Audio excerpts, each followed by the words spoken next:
Allah'ının mərhəməti kilsin sizgə, qədərli dostlar. İbrahimnin kilini Rabika igizək 2 bala topa. İgizəklər üsüb jitib, İsau 40 dola kişisi kiyik şənlik avlauda usta sunarşı buldu. Yaqub şatır tirikligi bilan kun ko'ruvchi qiynaq bir adam edi. Bir kunni Yaqub osh pishirdi. Shul chaqni qirda avda yurib qaytgan İsau kelib kirdi. Ul bek tolchiqqan qiyofatda edi. Yaqubga "Menga shul qizil oshdan biroz solib berayli, bek oshiqdim", dedi ol. Yaqub aytdi: "Eng avval sen menga o'zingning dunyoga birinchi bo'lib tug'u huquqingni sot", dedi. "Oh, ulam, birinchi bo'lib tug'u huquqining menga ne hojati bor", dedi İsau. "Olaysa sotam deb hazruk mening olda ant et", dedi Yaqub. İsau ant etdi. Hem o'zining birinchi bo'lib tug'u huquqin shulay Yaqubga sotib jiberdi. Shundan so'ng Yaqub İsauning oldina yosmiq oshi bilan ekmak keltirib qo'ydi. İsau oshadi, ichdi de turib shiqib ketdi. Ona qorinundan birinchi bo'lib tug'u huquqini oning isi de ketmadi. Aydagiz haligi tarixning ruhiy ma'nosi turida fikr yurdik. Haylakar Yaqub tug'ani İsau qirdan qaytuga tamli rizq azirlab tura. Bilabit tug'anining narsaga sotilasin. Yaqub o'zining shartini aytgach, İsau shunda rizo bo'la. "Nega kerak menga birinchi bo'lib tug'u huquqi?" deb ul huquqni bir osharlik rizq haqina bektilab sotib jibara. Narsani anglata İsauning bu ishi? Nindi gunoh qilgan İsau? Eski g'ahid shurunda Allohga shunday amr bergan. Onasi qorinundan birinchi bo'lib tug'an o'g'il Allohga bag'ishlanirga tegish. Ona ota milkindən ikilata ulush berila. Agar podsho o'g'li ekan, otasidan so'ng uning taxtine o'tirarga huquqi bor. Shulay birinchi bo'lib tug'an o'g'il boshqa o'g'illardan ustunroq darajada bo'lib, oilada ruhoniy vazifasini o'targa tegish bo'lar. İsau birinchi bo'lib tug'u huquqin, ya'ni Allohga bag'ishlangan bo'luvni bir negada sonamay, menga tukiribgina qoray. Oilada ruhoniy vazifasini o'targada Allohga o'zin bag'ishlarga da tilamay ol. Hazruk tomoq to'ydiru ham yolituni ul ustunroq qo'ya. Ul bet oshiqqan. Nindi ruhiy narsalar turida сөйләшү? Bu ani butunlay qiziqsindirmay. Balki boshqa chaqda, vaqt yetkach. Hazruk oshau ham yolitu aning butun tilagi. Mina shushi bo'la endi. O'zingning joningni yoratu, nafis tilaklaringni birinchi o'ringa qo'yu. Gunohli tabiatining tilagina ul ustunlik bera. Uf, ulam, di İsau. Narsani anglata aning bu so'zlari? Yaqubning shartidan kulumi? Alla hazruk oshamasam ulam bet deyumi? Shundan da ular edimi İsau hazruk oshamasa? Oshau ham yol etu uchun o'zin İsau kibik tutuvchi kishilar dunyo to'la. Ondi kishi Allohning ismin tilidan tushirmasa-da, Allohga tugil, o'zina tobina. Dunyo ishlarin, dunyo rohatin, tan lazzatlarin ol borisidan da ustun qo'ya. Alloh ham ruhiy narsalarga o'rin bersa-da, bular uning uchun ul qadar muhim tugil. Tan onun putu. İsau kibik tan nafisin qanoatlantiruv onun uchun har vaqt birinchi o'rinda tura. Nega? Oshau gunohmini? Oshisi kelu normal tilak. Alloh bizga tan bergan. Tan rizq uchun, rizq tan uchun. Shulay yo'l yetarga tilovda, oila qururga, bolalar bo'ldirarga tilovda, shodlik quvonishlar kechirarga tilovda, jinsiy tilakda borisidan normal tilaklar. Lekin normal tilaklar da gunohga aylanirga mumkin. Qo'shan normal tilaklar gunohga aylana? Agar ularni qanoatlantiruv uchun, esa qanoatlantira olmaganga ko'ra gunohga kirsak, Alloh so'zina bo'ysunuvni tugil, normal tilagimizni qanoatlantiruvni eng birinchi, eng muhim o'ringa qo'ysak, shul chaqda bu tilaklar ozg'in nafis bo'lar. Ozg'in nafisning sifatlarini hozir izgi yozmadagi oyatlardan qaraylik. İrmiya payg'ambar osha Allohga bulaydi: "Yo'llaringda o'ynaqlab, sikirgalab yurgan ona diyani xatirlatasin sen. Дәрте ташудан җилне иснәүче, шүл киңлегендә үскән кыргы ишәкне дә хәтерләтәсең. Андый ишәкне кем тыя алыр? Бер генә ата ишәккә дә аны эзләп көчен әрәм итәсе юк. Җинси теләге ташып торганда, кыргый ана ишәкне табу бик җиңел. Бу аятлар азгын нәфеснең беренче тасвирламасы, бик нык дәртлелек турында сөйли. Алар һәммәсе дә зинашылар. Камыр кабарганчы икмәкченең утын өстәмидә янып торган миче сыман һаман дөрләп торалар, дип яза Хушия пәйгамбәр. Азгын нәфесен кеше үзе кыздыра, үзе дөрләтә. Ничек?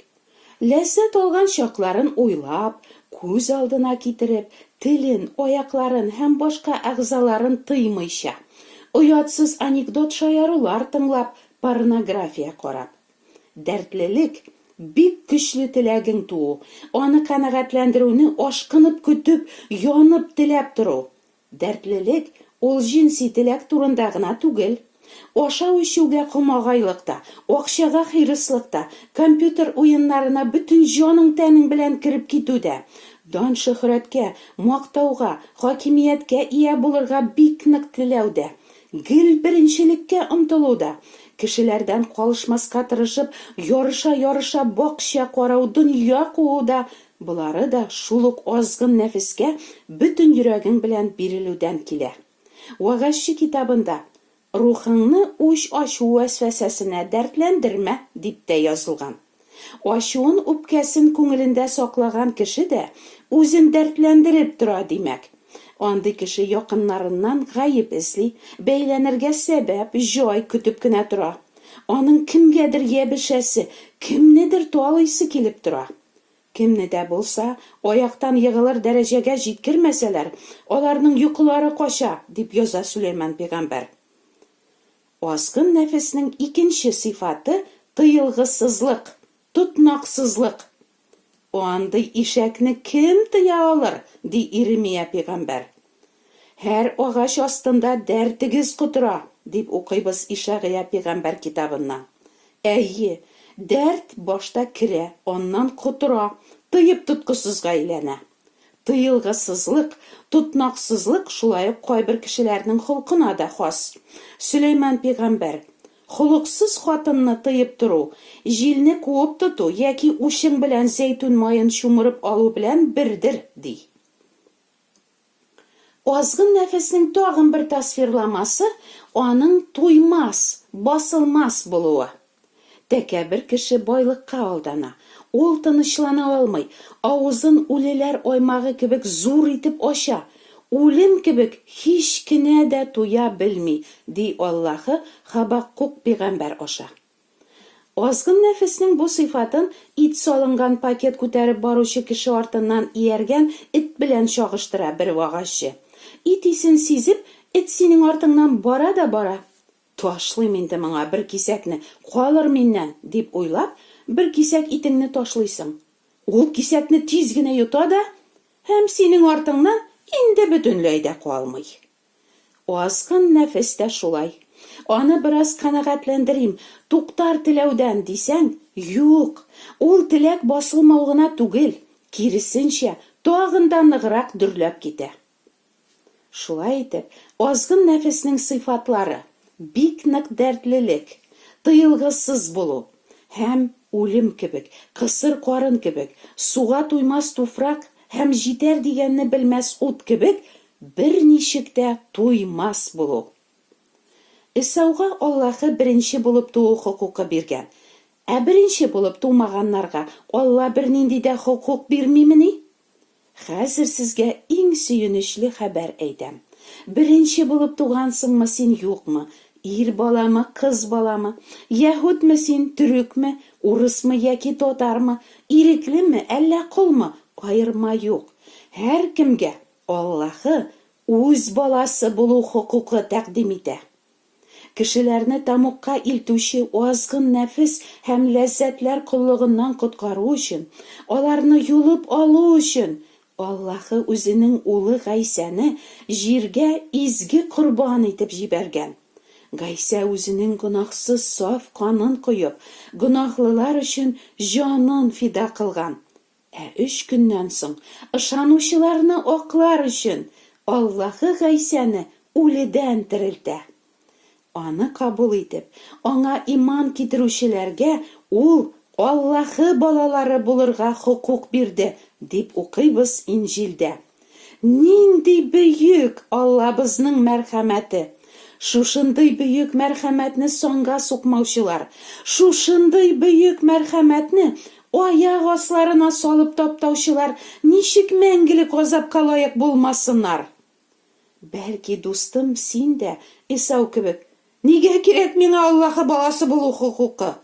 Миңа менә хәзер җирдә ашап-эчеп, күңел ачып яшәп калу кирәк, дисеңдер.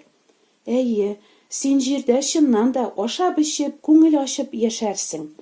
Ләкин иртәме соңмы синең гомереңдә өзеләчәк. Шул чакта инде Аллаһының мәрхәмәтеннән баш тартып, аңа буйсынмыйча, тән теләкләрен канәгатьләндерүне генә алга сөреп, нәфис һәм ләззәтләр куллыгында яшәгән кешеләрнең барысы кебек, синең җаныңда мәңгелек үлемгә, тамукка китәчәк, дип кисәтә Раббының сүзе.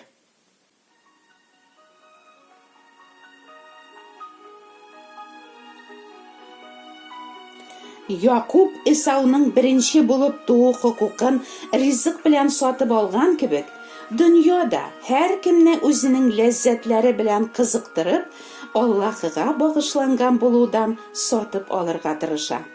Күк патшалыгы өчен аяусыз көрәш бара, һәм көч куючылар аны алалар. Амин.